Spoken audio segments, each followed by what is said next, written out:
那我们中间做父母亲的都要碰到一个难题。I think those of us who are parents will all come up against a challenge. 这个难题就是当你孩子离开家去上学的时候。And this challenge is, as you are kids, leave home for college. 或者是上学。小的时候第一次离开家去学校。Or first time they leave your home and go to school. 你心里有数，这个孩子在学校可能会面对不同的挑战。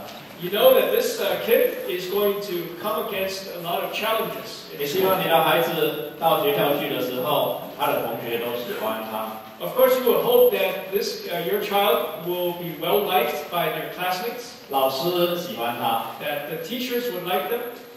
然后呢，大家都保护着他，像你保护他一样。And that he would be protected the way you have protected him. 但是你其实不知道，你这样一个盼望会不会实现。But there's no assurance that this will come true. 可是你的小孩子有一天，他必须要走出门。But one day, your child will have to leave his home. 然后他逐渐长大 and grow up. 那你注意到他身上逐渐受到他学校里面同学、老师的影响。And as you see your child gradually get influenced by his peers at school, his teachers at school. 然后他逐渐成长的时候，你发现你跟那些的影响在拔河。And you find that sometimes their influence is at odds with what you would like to influence him. 甚至孩子越来越大呢，就越不听你的，越听他朋友的。And you find that as they grow up, they listen more and more to their peers and less to you. 你可以感受到他所受到的那一种的同侪的压力。So you will feel that there's a lot of pressure and tension. 在那一种时候，你也可能看到，当你的孩子不能够fit in，就是他好像不是能够完全被他的朋友所接受的时候。Or if you can see that gradually your child is struggling to fit in to his school environment and he's not totally accepted by his 心里 friends. 面会不会挣扎？ Will you have a struggle in your heart? 恐怕会。Probably so. 那如果这个孩子要被他的朋友所接受，他必须要改变他的价值观，或者说拒绝你给他的价值观。Or in order to fit in, your child is going to have to change his value or reject the value that you have given to him. 你希望你的孩子能够从小养成节约的习惯，但是他的朋友，他们穿的、他们用的都是昂贵的这一些的商品的时候，你要不要买给他？ So for example, if you want your child to be thrifty, yet his peers, his friends, all like to spend money on name brand things, what do you do? 你知道说这片电影出来6个月以后呢，这个DVD 的价格，或者是它整个价格会降低很多，或者这个产品出来几个月以后，它价格就会降下来，但是孩子现在就要，你买不买给他？ For example, if a hot product that just came out, you know that the prices are going to go down 6 months later, but your kid wants it right now at the high price. Do you want to buy it? 逐渐的，你了解到说，当你的孩子离开家到外面去的时候，他同样的会面对一些的困难，甚至一些的苦难。So when your child leaves your home, you know that they are going to come against challenges, some sufferings, some difficulties. 尤其到了他们青少年的时期， Especially when they get to their teenage years, 尤其是如果他转学到一个新的学校去， or if they transfer schools and go to another school. 如果他回来闷闷不乐，你一问之下，他不被他的朋友所接受的时候，你怎么办？ Or he comes home, he's sad, he's not in a good mood because he's not been accepted by his friends. How do you handle it? 你把他转到私立学校去， Do you transfer him to a private school? 如果他在私立学校也不被接受呢？ What if he runs into trouble at that school too? 你把他留在家里 homeschool。 Do you homeschool? homeschool 是很好的，但是恐怕不是为了这个原因 homeschool。 Homeschool is very good, but that's not the right reason to homeschool. 你知道你不能把你的孩子就关在家里面，像是温室一样。You can't just keep your child at home as if in a greenhouse. 你必须要让他们走出去，到学校里面去，然后走入社会。They must go out. They must go out into society. 在这个过程里面，他们要面对很多的挑战，甚至很多的难处。So in this process, they will be challenged. 他们会陷在困境里面，他们会面对苦难。They will face sufferings. They will be in difficult situations. 你做父亲，你做母亲的，你怎么样来带他们面对这一些？ As their father and their mother, how do you handle this? 神把我们摆在这个地上，他也知道我们必然要面对苦难。In the same way, God has put us in this world knowing full well that we will encounter challenges. 神明白的跟我们讲， God has told us very clearly. 接着耶稣基督，他告诉门徒，也告诉我们，我们在这世上有苦难。He has told us very carefully, as Jesus told his disciples, that in this world we will have trouble. 神从来没有跟我们讲，你要想尽办法避免苦难。He never told us to try all the ways to how to avoid these troubles. 神也没有应许我们说，他会除去我们一切的苦难。 And God has not promised us that He will get rid of all our troubles. 那么神怎么样教导我们、预备我们， Instead, how has God taught us? How has He prepared us? 叫我们在这样一个苦难的世界里面，跟这个世界一同来承担苦难。To be in this world and to take the trouble along with everyone else in this world. 如果我们能够从神怎么样教导我们、装备我们，得到智慧，我相信我们知道怎么样教下一代来面对苦难。 If we can learn from God how to handle trouble and challenges, the same way we can then teach our kids how to handle those same things. 今天我们要看彼得前书第2章的11节到25节。 So today's scripture is 1 Peter chapter 2, verses 11 to 25. 在屏幕上面有中文跟英文，我就只念中文。我们请看英文的弟兄姊妹可以看。 There's English text, so Pastor Ho will just read it in Chinese. 亲爱的弟兄们，你们是客旅，是寄居的。我劝你们要禁戒肉体的私欲，这私欲是与灵魂征战的。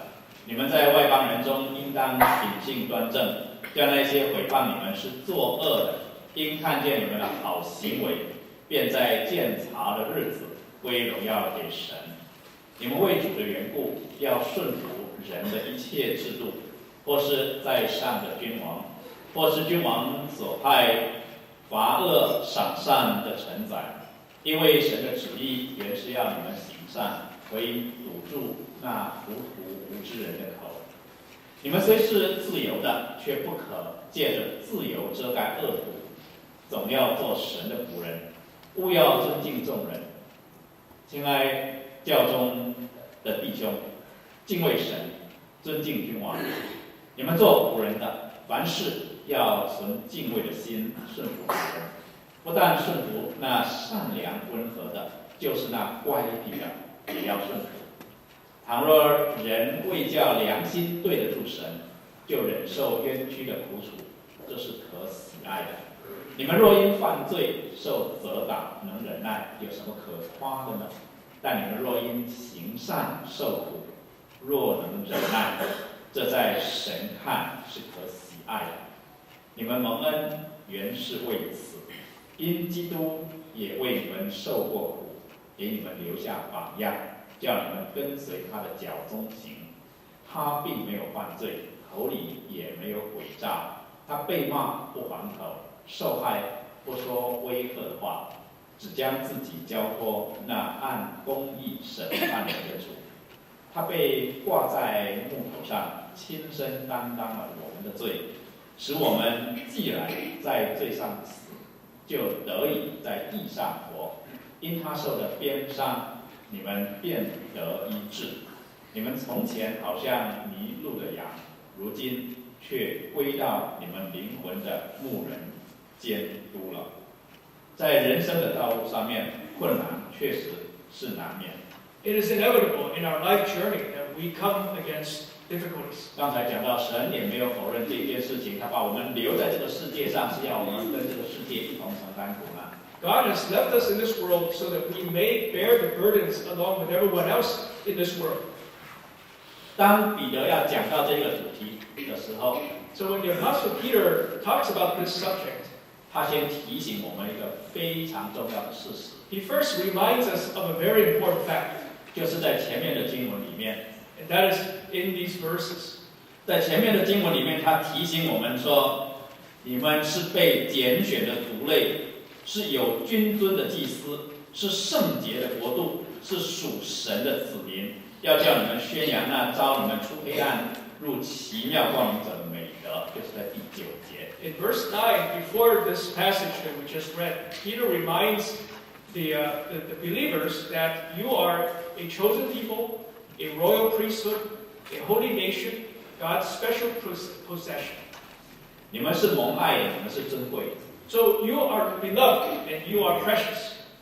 彼得在提醒我们，在教导我们在苦难里面怎么样来 handle 我们的 conduct， 怎么样来处理我们自己的行为的时候，他提醒我们，你要知道你的身份是怎么样。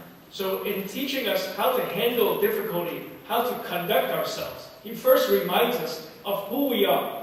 在任何的环境里面，不要忘记我们尊贵的身份。And we're not to forget our identity in any circumstances. 在任何的环境里面，不要忘记我们蒙爱的身份。Do not forget how beloved we are of God. 在任何的环境里面，不要忘记这一位爱我们、尊重我们的主，我们的神。Let us not forget the God who has loved us and given us a great position in any circumstances we find ourselves. 因为在这个世界上，很多人要贬低我们的地位。Because in this world, there are enough people who want to degrade our values. 是因为我们有不同的价值观。Because we have a different set of values. 这个世界很多人要否定我们的价值。Many people in this world want to negate our values. 因为他们有不同的观点。Because they have a different set of perspective and values. 我们在一个受苦的世界里面，我们要面对这些的挑战。As we live in this world, these are inevitable challenges that we will have to face. 彼得提醒我们，但是我们在这个世界上有一个尊贵的身份。So Peter reminds us of the precious identity that we have in this world. 他接着就提醒我们，我们在逆境中坚忍。我们首先为了神的荣耀。So number one, we are to persevere in difficult situations because we want to persevere for God's glory. 第11节、12节，他说：“亲爱的弟兄啊，你们是客旅，是寄居的。我劝你们要禁戒肉体的私欲，这私欲是与灵魂征战的。你们在外邦人中应当品性端正，叫那一些毁谤你们是作恶的，因看见你们的好行为，便在鉴察的日子归荣耀给神。” So verses 11 and 12, Dear friends, I urge you as foreigners and exiles to abstain from sinful desires which wage war against your soul. Live such good lives among the pagans that though they accuse you of doing wrong, they may see your good deeds and glorify God on the day He visits us. 彼得提醒我们，虽然我们的尊贵是荣耀的，我们的身份是尊贵的，是荣耀的，是蒙爱的。Peter reminds us that even though we have an identity that is beloved and precious to God, 但是我们在这个地上是做客旅，是寄居的。yet our purpose and journey in this life is nothing more than a traveler. We are just foreigners in this world. 我们中间有绝大多数是第一代的移民。Most of us are first generation immigrants here. 我相信你对这个有体会。I think you understand this personally. 你在国内可能是博导博士生的导师啊。Maybe you were a hotshot when you were in your own hometown. 你可能在国内做到很高的职位。You may have occupied a very high professional position. 在那些职位里，大家看到你就要鞠躬啊，老总你好了，或者是老师你好了，哎呀，对你真是捧的。You may have been very well respected in your hometown, your home country. 到美国谁认得你是谁呀？ But when you come to this country, nobody knows who you are. 客旅跟寄居的就是这样子。This is what it means to be a sojourner, to be a traveler. 近些年来，中国的经济发展的特别的快。In recent years, we have seen China develop economically tremendously quickly. 所以在城市里面有很多从外面涌进城市来找工作的。So the Chinese cities have attracted a lot of workers from the nearby areas into the city. 我们是怎么看那一些外来的人？如果你是上海人，你是杭州人，你是城市人，你怎么看那一些从外面来的这些外人？ If you live in the city, and you live in Shanghai or one of the big cities, how do you look at these workers who come in from the countryside? 我们就是把这个身份把它 switch 一下。 So now let's reverse identities. 你就知道做客旅、做寄居的很不容易。 And you'll understand that it is not easy to be a foreigner or to be a traveler. 台湾也有一群做客旅、做寄居的，我们称他们为菲佣。 There is also a similar situation in Taiwan. We call them Filipino servants. 因为台湾人现在生活舒适了，一些照顾人的事情，一些好像低下的事情呢，很少人要做了，我们就找菲律宾的这些比较收入低的地方的人来给我们做这些事情。 Because Taiwan has become very rich, we don't have a lot of local Taiwanese willing to do all of the menial labor. And so we import workers from Philippines to do it. 那如果妈妈的珍珠项链她找不到，她第一个怀疑谁？ So if your mother's pearl necklace is missing, who gets blamed for it? 如果爸爸的那个金手表，他一下要出门找不到，他第一个怀疑谁？ Or if your dad's Rolex watch is missing, who does he immediately suspect? 做客旅的、做寄居的有很多的委屈哦。 There's a lot of pain in being a foreign worker.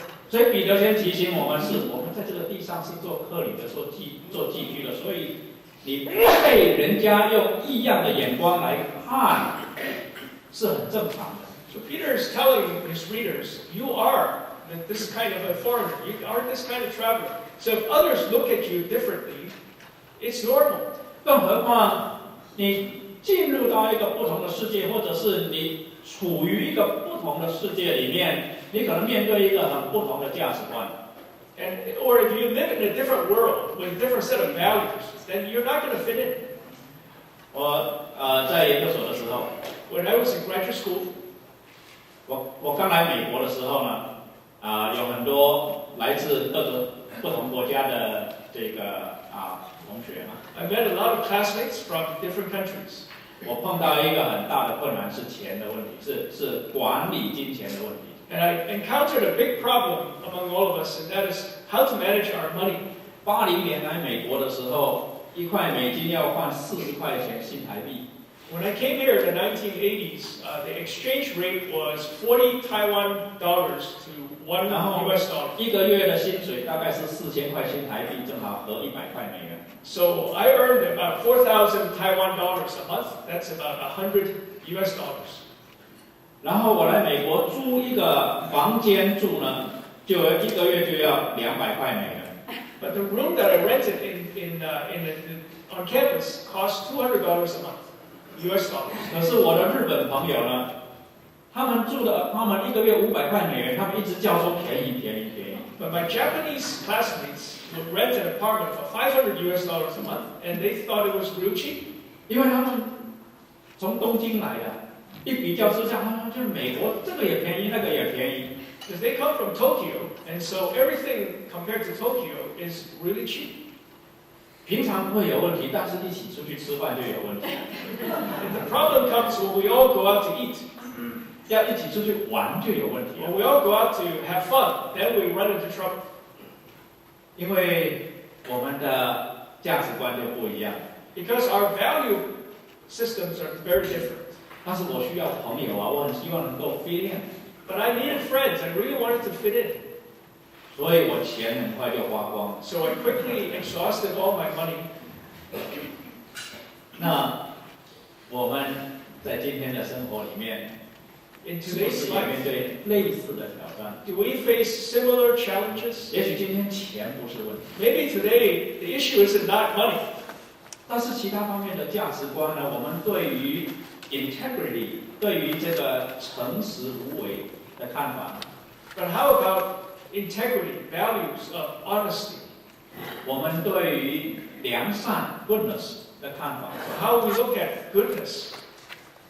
我们对于很多我们从圣经上所得到这些宝贵的教训， All the precious biblical values that we have learned from the Bible. 恐怕在这个破碎的世界里面，一种求生存的这种 mentality， 求生存的这种的心态里面，可能很难被接受。It's going to be hard to get accepted in a common value where it is the survival of the fittest.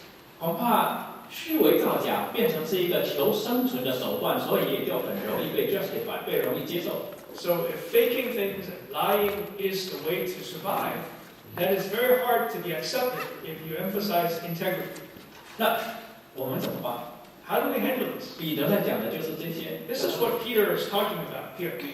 那我们想到在早期的教会，他们所面对的这一种的压迫跟冲击，就要比我们今天所面对的要尖锐的多了。And looking back at the first century, the problems they faced in terms of oppression was a lot more intense than we face today. 当时的人因为受到逼迫，所以他们没有办法公开的聚会。Back in the first century, Christians cannot worship openly because they were persecuted. 而他们不能公开聚会的时候，那不能公开聚会就变成秘密聚会了，不是吗？ So they have to worship and gather in secret. 那当然，当时的人知道有一群人，他们秘密在聚会的时候，想象力就丰富起来了。And once the secret is out, and there is a group of these Christians meeting in secret, then you can imagine all the paranoia that comes. 他们就会想，这一群人他们在一起在做什么？ So the larger society may think, what are these people doing in secret? 所以早期教会所面对的一个社会环境，就怀疑基督徒他们在一起的时候是做一些很邪恶的事情。So there was a lot of misinformation about what these Christians would do when they were meeting in secret, what kind of evil things they were doing to each other. 他们在一起的时候吃他们教主的肉，喝他们教主的血。So they get together and they drink the blood and eat the meat of their leader. 而且他们这一些人都是乱伦，因为他们呢，那个兄弟姊妹之间彼此嫁娶。And they must be incestuous because they are marrying brothers and sisters. 他们只嫁给他们自己家里面的人，只娶自己家里面的人。So they call each other brothers and sisters. They must be marrying their own family members. 他们在太多的价值观上面，跟当时罗马帝国的价值观有非常激烈的冲突。 There was a lot of conflict between the Christian value and the Roman value of the day. 所以他们就被想象成一种很邪恶的人，以至于逼迫他们的人特别觉得有正义感。So they were imagined to be this group of evildoers to the point that the people who persecuted them felt good about doing so. 你想想看，如果一个逼迫人的，他心里面有一种罪恶感，那个逼迫大概不会太厉害。但是如果那个逼迫人的人心里面是充满正义感的话，那个逼迫就不得了。So if you feel righteous about doing what you should do to the Christians, then you really will lay it onto them. 当时的圣徒就要面对这样的环境。So the believers in those days faced that kind of environment. 然而他们用他们的血来见证他们所信的道。 And they testified to the truth in which they believed with their lives, with their blood. 彼得知道他们是很不容易。 So Peter knew the trouble that they were facing. 彼得也知道说，我们面对一个很大的挑战，就是其实我们在这地上做客旅、做寄居的，我们何尝不希望被这个世界所接受？ Peter knows full well that if you live in a society, you really would like to be accepted by the society. 我们人都有被尊重的需要， We all have the need to be well respected. 我们人都有一种归属感的需要， We all want to have a sense of belonging. 我们人都有一种这种安全感的需要。 We all want to have a sense of security. 就社会心理学家 Abraham Maslow 他所讲的这5个层次 5 hierarchies of love 这个 needs 这5个层次的需要，我们一样都需要。我们在这个世界上做客旅的、做寄居的这些的需要，我们也都有啊。 So we have human needs of all the needs that everyone else in the society has. 然而在寻求满足这些需要的时候，彼得就提醒我们要小心。And as we seek to fulfill all these needs, Peter's saying, you got to be careful. 要禁戒肉体的私欲，这私欲是与灵魂征战。 Because you have to be careful about your sinful desires that wage war against your soul. 就是在我们寻求满足这些需要的时候，不要走着走着出问题了。 In other words, as we seek to satisfy those needs, Let us not stray away from the truthful path and get into trouble. 为了满足这些需要，我们逐渐妥协就出问题了。If in order to satisfy these needs, we keep compromising our values, then eventually we get into trouble. C.S. Lewis 在《返璞归真》这一本书里面，他讲到说 The English writer C.S. Lewis wrote a book called Mere Christianity, and in it he says, 我真是认为这个邪恶呢，如果你仔细的来检查的话呢，是当我们在追求良善的过程里面出问题了。I do mean that wickedness, when you examine it, turns out to be the pursuit of some good in the wrong way. 我们要成为不好的呢，就是说一个人要变得不好，他首先必须要被好的东西所吸引，但是在寻求的过程里面出问题。In order to be bad, you must have good things to want and then to pursue in the wrong way. 他必须要有一种原始的一个动机，一个冲动呢，原来是为了好的。He must have impulses which were originally good, 他才有可能变坏。in order to be able to pervert them.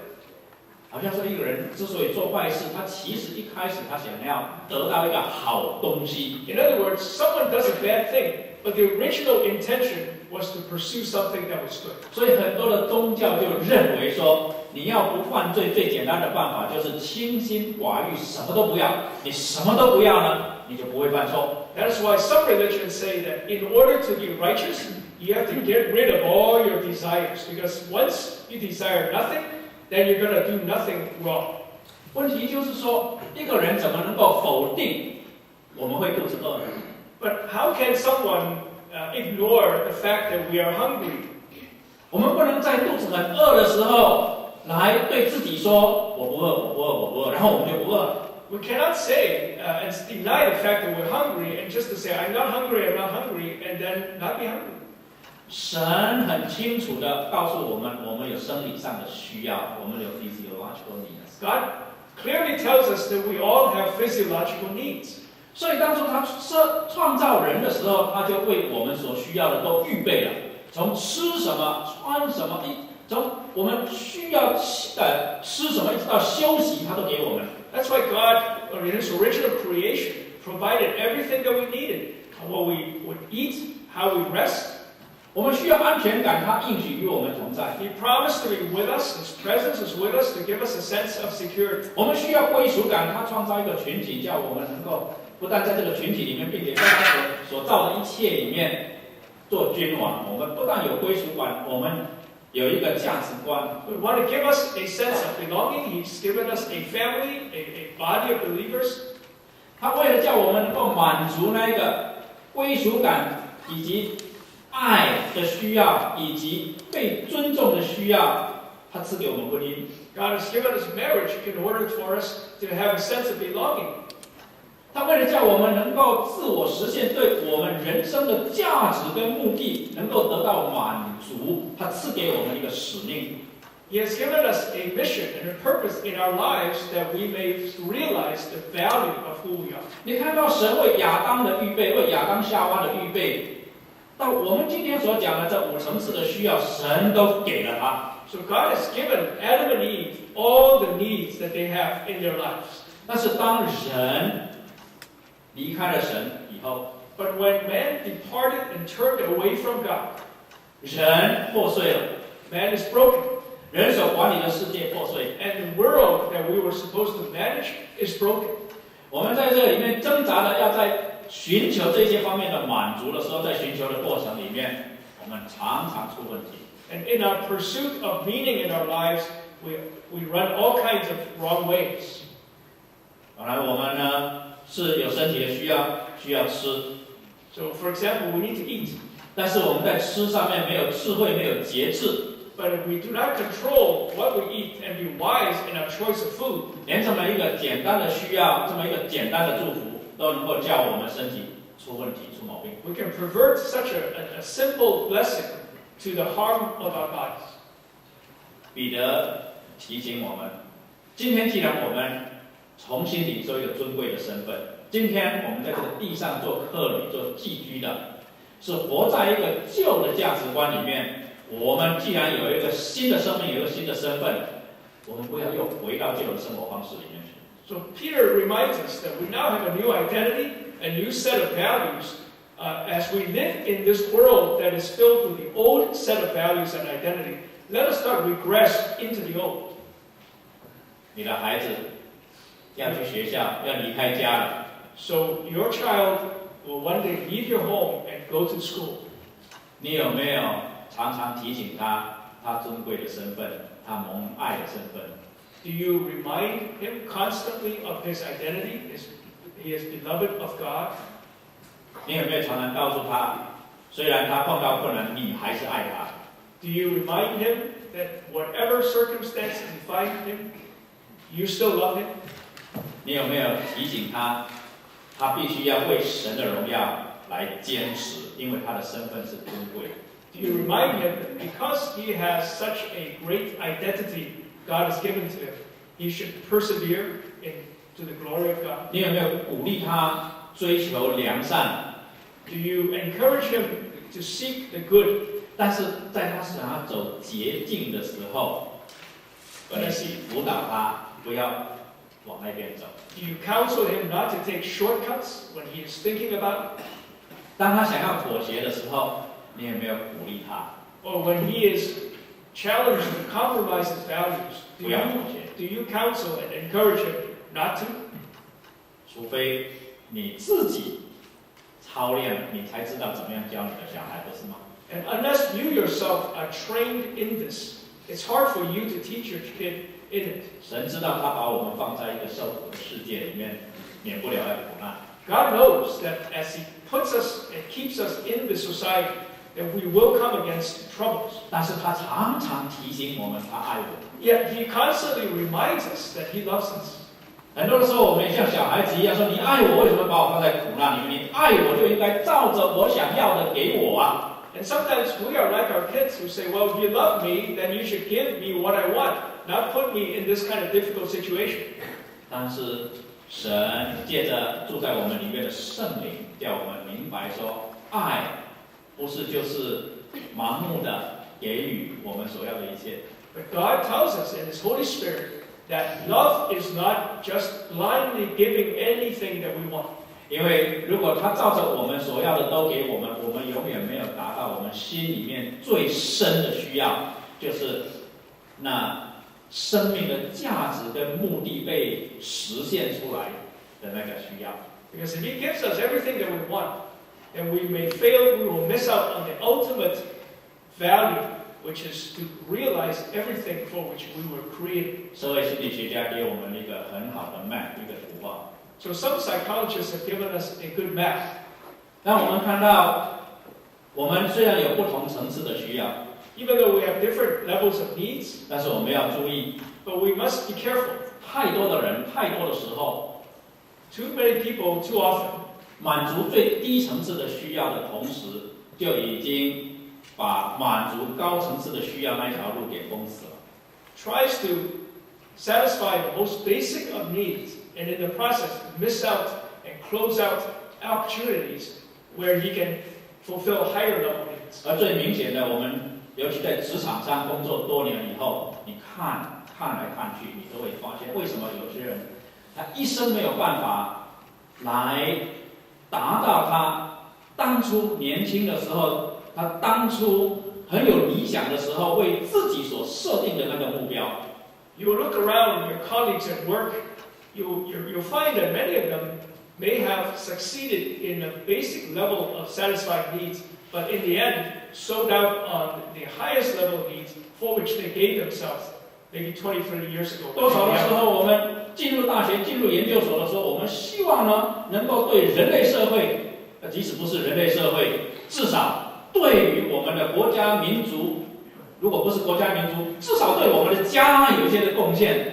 So when we were in graduate school, maybe our goals were to contribute something to our family, to our country, to mankind. 但是毕业以后有了工作了， But we graduate and we find a job. 有了工作以后，我们开始要不要换工作，或者是我们要怎么样建立我们的生活？ And in our job, we think about how to make it better. 在这个过程里面，夫妻关系出了问题，亲子关系出了问题，父母亲也不闻不问，对父母亲也不闻不问。And in the process of obsessed with our careers and jobs, we miss out on our family, our parents. 就是在寻求的过程里面，逐渐的离开了我们所要去的那个地方，我们自己没有感觉。And that is we unconsciously start to move in a direction that is different from what we had originally thought we would when we were younger. 就是因为我们走到难走的时候，我们就决定绕路。Oftentimes, when we come across an obstacle, we change directions and we go somewhere else. 可是人生很多的道路像你们英国人的路一样，是越绕越远。But a lot of roads in life are like New England roads. The more you change, the farther away you get lost. 我们女英国人的路呢是名副其实的马路，马走的路。Because the paths, the roads in New England, a lot of times were really determined by the animals, the oxes and the horses. 所以绕远了都不知道，在人生的道路上面，我们妥协，绕远，越走越远了，就离开我们要去的地方。So we stray farther and farther away from where we really wanted to go. 我们希望孝顺父母。So we try to honor our mother and father. 我们希望父母把我们培育的那么大，我们有了工作以后呢，每个月能够寄点钱给他们。We're hoping, for example, to subsidize their living by giving them a little bit of a stipend every month. 但是因为呢，孩子要买 iPad， 所以把父母亲的钱先延一段时间再给。But sometimes our kids need iPads, so we say, okay, we'll hold off on our parents and buy the iPad. 或者我们要成为我们班上第一个在哪一个趟买房子的人。Or I want to be the first person to settle down and buy a house in my town. In a prestigious 这个 neighborhood 啊，所以呢，把我的钱都投进去买那个房子，那寄给父母亲的钱呢，再过几年再说，等我mortgage付的差不多再说。So I want to be better than all my classmates in China. I want to be the first one to buy the biggest house in the most prestigious neighborhood, and so all the money goes in there. 等到有一天发现父母亲不在， And one day your parents are gone. 要再重来没机会。Now you want to reverse time. You can't do that. 有些时候是我们觉得我们应该把所有的时间、把所有的精力投在我们的事业上，为的是要给我们的下一代提供一个成长、一个好的成长的环境。Or we put all our time and energy into our career in order to support the family. 所以礼拜六有加班， So we work Saturdays. 然后在家里面一回到家，又关到房间里面去上网。Or we immediately go online the minute we get home to continue working. 所以没有时间跟孩子在一起。And we don't spend time with our children or family anymore. 有一天孩子他要去上大学了，我们突然醒悟过来说：“啊，上大学。” One day our children leave home for college and we wake up and say, they're gone. 他怎么长大了？想不起来。 How did they grow up? I didn't even know. 彼得提醒我们这些做客旅的、做寄居的，我们走的路是一条困难的路。So Peter reminds us to as we walk this road in this world, that this is a difficult path that we're taking.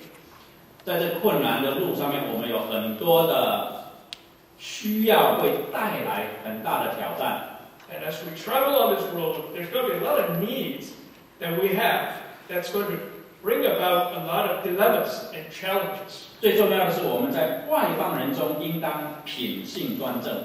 So most importantly, we should live a life of integrity among the Gentiles. 所以叫那一些因为误会我们而毁谤我们是作恶的，因看见我们的好行为，就把荣耀归给神。So that those who accuse us, this is verse 12. Live such good lives among the pagans, that though they accuse you of doing wrong, they may see your good deeds and glorify God on the day He visits us. 在困境里面，弟兄姊妹，让我们常常思想、仰望神的荣耀。So let us continue to focus our eyes on God and His glory as we encounter all these challenges. 因为当你仰望神的荣耀的时候，你会想起来你尊贵的身份。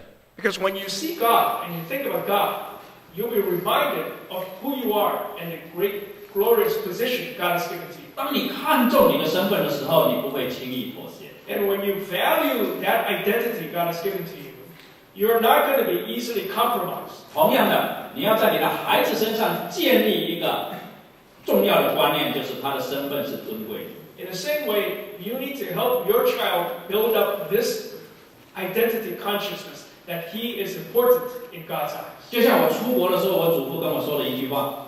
When I left Taiwan, my grandfather said to me this. 1980年我出国的时候，我祖父说：“你不要忘了你是何家的人。” So in 1980, when I left Taiwan for the United States, my grandfather said, "Don't forget, you are a Ho."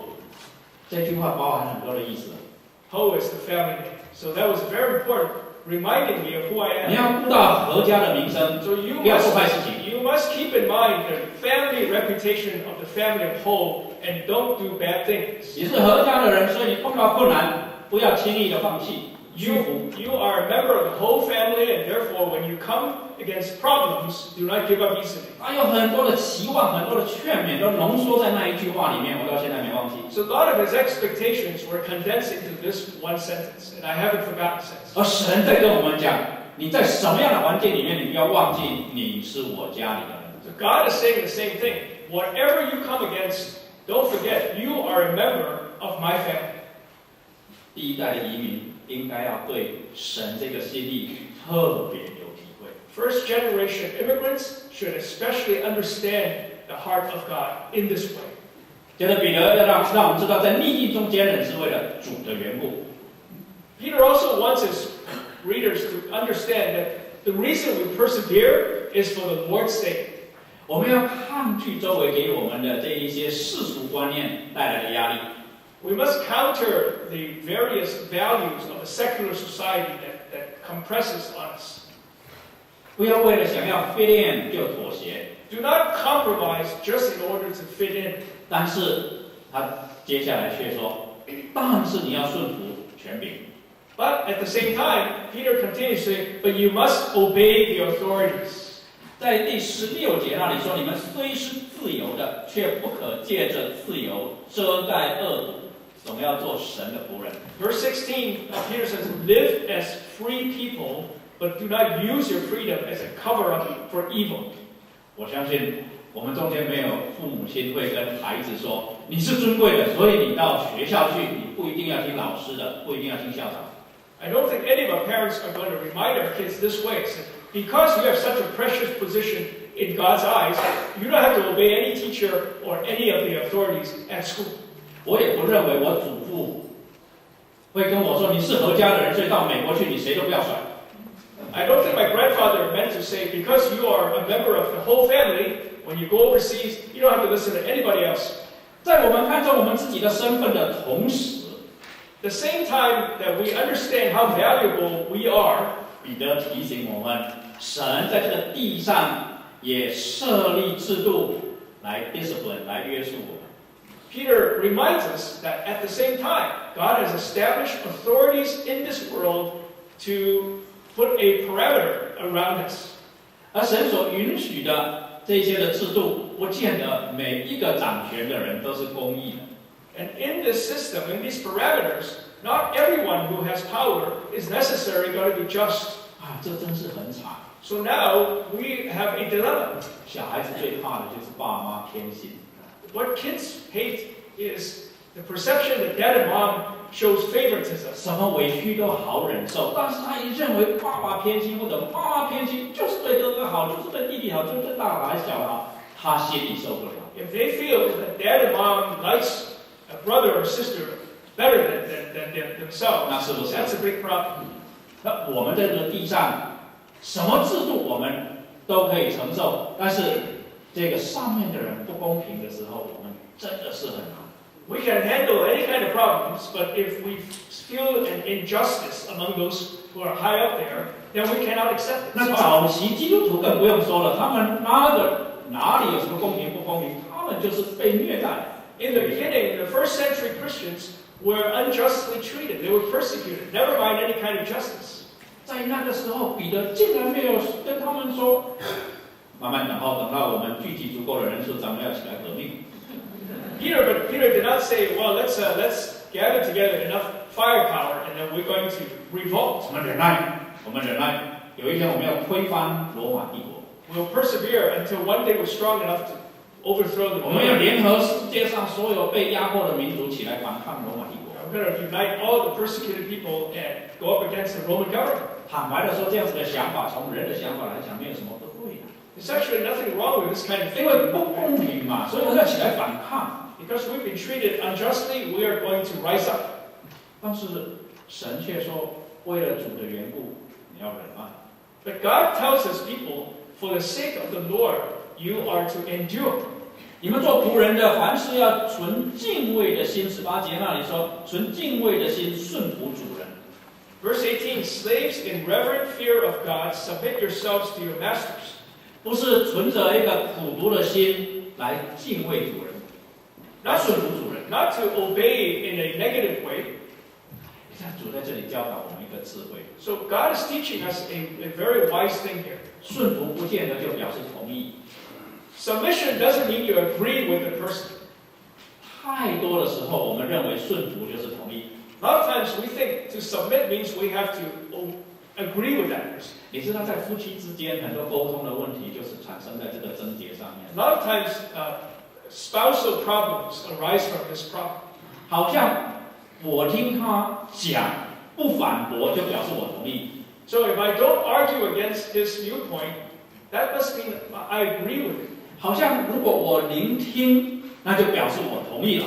So if I don't say anything back and I just listen, I must be in agreement. 有这样子的错误的观念的人是很不会听话的，所以我们绝大多数的人不会听话。And if you think like that, you're never going to listen. That's why most of us don't listen. 因为别人在讲的时候，我们表面上在听，实际上我们是在想怎么样反驳。When someone is saying something, we pretend to be listening. We actually think about what the next line should be in against that kind of viewpoint. 所以我们一方面好像没有开口，其实我们里面声音大得很。We may not open our mouths, but inside we are 要这样 yelling 怎么 out 沟通 disagreement. 呢？ Of course, you cannot communicate this way.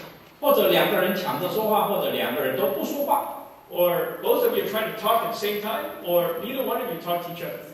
但是如果我们认识到说听是一种服侍， But we understand that listening is a kind of service. 听不是表示我已经同意了。Listening doesn't mean you necessarily agree. 那我们就有可能说，让我先听一听看，你到底是为什么这么说。Then this will give us the understanding that first, let me listen to you to see what you are saying. 同样的，顺服不见得就是同意，但是神要我们顺服。神没有给我们一个诫命说，你要同意你的执政的掌权的要做什么，你都要同意。God didn't say that you submit yourself only in the case when you agree with that person. 你就是顺服他。 You have to just submit. 不但顺服那善良温和的， And he goes on to say, not only to those who are good and considerate, 就是那乖僻的也要顺服。 but also to those who are harsh. 我们觉得神真是不合理，神虐待我们，是不是？ Isn't God unreasonable? Is he trying to mess us up? 其实神在这些的功课里面，总是要打破我们一些根深蒂固错误的观念，就像我刚才所讲的，以为顺服就是同意。 What God is doing here is to break through a lot of preconceived ideas that we have. 那因为我们心里虽然不同意，但是不得不顺服，我们就很苦。 So we feel very conflicted. We don't agree, but we have to obey. 所以彼得就在第19节、20节那里说：“倘若人为叫良心对得住神，就忍受冤屈的苦楚，这是可喜爱的。你们若因犯罪受责打，能忍耐，有什么可夸的呢？但你们若因行善受苦，若能忍耐，这在神看是可喜爱的。” That's why Peter goes on to explain, saying that it is commendable if someone bears up under the pain of unjust suffering because they are conscious of God. But how is it to your credit if you receive a beating for doing wrong and endure it? 我们 So 为 if 主 you, 的缘 if you suffer for doing good and you endure it, this is commendable before God. 所以我们为主的缘故坚忍，首先显明出来的是主在我们身上的权柄。So to persevere in an unjust situation is to show that we obey the Lord's authority and sovereignty.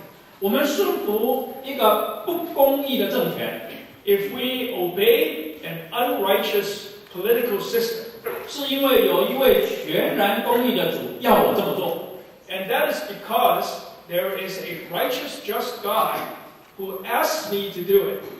那我们会觉得，那这个怎么讲得通呢？ It's a hard thing to reconcile. 其实，主给我们这些的功课，就是要我们，就是要 challenge， 就是向我们的思维、传统的思维来挑战。 God is challenging our traditional thinking. 夫妻之间常常争执， If a husband and wife is always fighting, 我常常听姐妹告状，就是说弟兄说，圣经上明讲，妻子要顺服丈夫。 so the wife's complaint 平 is 常 that 不查经， whenever there's a fight, the husband will say, see, it's stated in the Bible, wives submit to your husbands. 你不是基督徒吗？ So aren't you a Christian? 你难道没有听牧师讲到吗？ Haven't you heard all the preachings? 妻子要顺服丈夫，圣经明讲。 This is what the Bible says. I've never studied Bible, but I know this verse very well. 那姊妹也不笨， And of course, the wife isn't stupid. 她才不顺服呢。 She's not going to buy it. 那理由是什么呢？ What's the reason? 我宁可顺服神，也不顺服你。 I'd rather obey God than to obey you. 所以搞了半天都是自己在做。 So in the end, it's all about me.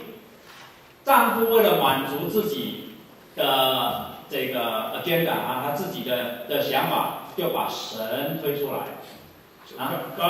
So the husband trots God out in order to justify his own agenda.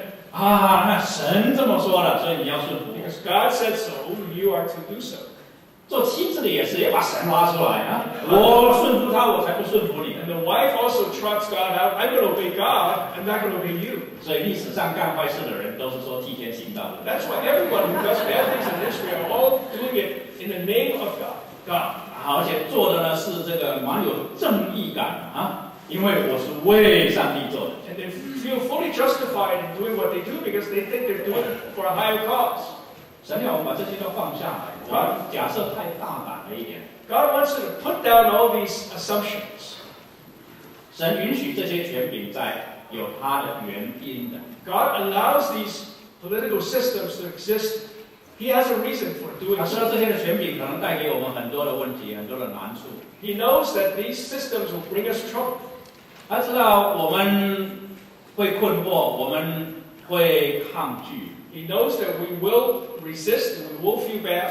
就像当初以色列人不愿意接受先知以西结，不愿意接受先知耶利米，不愿意接受先知以赛亚，不愿意接受神所差遣的先知所传的警告的信息一样。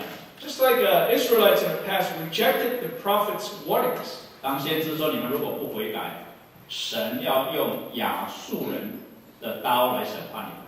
以色列人说 ：“Come on， 怎么可能？那个是我家的。” 怎么可能？ So the prophets warned the Israelites, if you disobey God, God will use other countries to suppress you. And the Israelites said, no, we don't believe that. 神允许地上有这一些很有问题的政权，是的。 God allows questionable regimes to exist. 但是神做的事情都有他的 purpose， 都有他的目的。 But there's a purpose for everything that God does.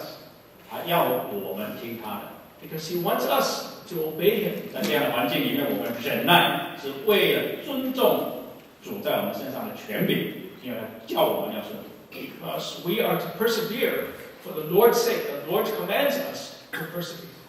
所以姊妹们，如果你觉得顺服丈夫很困难， So sisters, if you find it hard to obey your husbands, 与其把神抬出来，你看不见神，你丈夫也看不见神， rather than trotting God out as an excuse, 你找他来找我，你可以看得见，我讲话你也可以听得见， why don't you bring your husband to me? You can see me, you can hear me, 我们可以一起来谈一谈这些事情。 and we can talk it out. 弟兄们也不要就是拿着圣经上某一节的经文，就当令箭。 And brothers, don't take Bible verses and use it as your weapon. 如果你的妻子不同意你的想法、你的做法， If your wife disagrees with your thinking or what you're doing, 你祷告，为他祷告， you should pray for it 你要接纳他。 and accept it. 接着彼得告诉我们，我们在逆境中坚忍， And finally, we persevere in difficult times. 是为了要效法基督。 Is in order to imitate Jesus Christ. 我们都很喜欢效法主耶稣基督复活以后的样子。 We love to imitate Jesus Christ after his resurrection. 有谁要去效法他从变相山走到加略山那一段路的遭遇呢？ But who wants to imitate Christ when he was crucified on the cross? 我们都希望大家就待在那个他变相的那个山上，这里多好啊！就像彼得所说的。 We like to stay in a glorified situation, like the transfiguration. 但是他必须要走到另外一个山加略山上去。 But he had to go from transfiguration to the cross. That was necessary. 所以彼得在21节这么说。 Verse 21, Peter says, 他说：“你们蒙召原是为此，因基督也为你们受过苦，给你们留下榜样，叫你们跟随他的脚踪行。 To this you are called because Christ suffered for you, leaving you an example that you should follow in his steps. 一样的，主耶稣要我们建造一个新的观念。 So Jesus Christ is rebuilding a whole new concept in our hearts. 在马可福音第10章那里记载到， Mark chapter 10 records this. 主耶稣讲到他要上十字架，他要受难。 When Jesus tells his disciples he is going to suffer, 门徒很聪明，立刻想到一个问题。 his disciples immediately understood that there's something coming up. 这个问题就是必须要解决的，是什么问题呢？就是那耶稣不在的话，谁是接班人？ So the first thing they have to think about is, well, if Jesus is going to suffer and be gone, who's going to succeed him? Who's the next in charge? 所以门徒之间就起了争论，应该是谁啊？应该是谁比较够资格啊，来带领，来取代耶稣？ So they were debating who among themselves would be qualified to take over the leadership. 那个时候可能门徒还不是很能够理解到耶稣是无法取代的， Because they didn't understand that Jesus is irreplaceable. 而是他们在争谁比较大。 But they were arguing who should be the greatest in the kingdom. 主耶稣在44节、45节那里跟他们说，在你们中间，谁愿为首，就必做众人的仆人，因为人子来，并不是要受人服侍，乃是要服侍人，并且要舍命做多人的赎价。 But what Jesus said to them was, for those of you, if you want to be a leader, you have to learn to be a servant to everyone. Because the Son of Man has come not to be served, but to serve others and to give his life for them. 那我们为什么在逆境中要坚忍？ So why do we persevere in difficult times? 因为我们不是来受人的服侍，我们也是一样来服侍人。 Because we are not here to be served, but instead we're here to serve others. 而且主耶稣告诉我们来不是服侍义人。 And Jesus has reminded us even more that we are not here to serve the righteous people.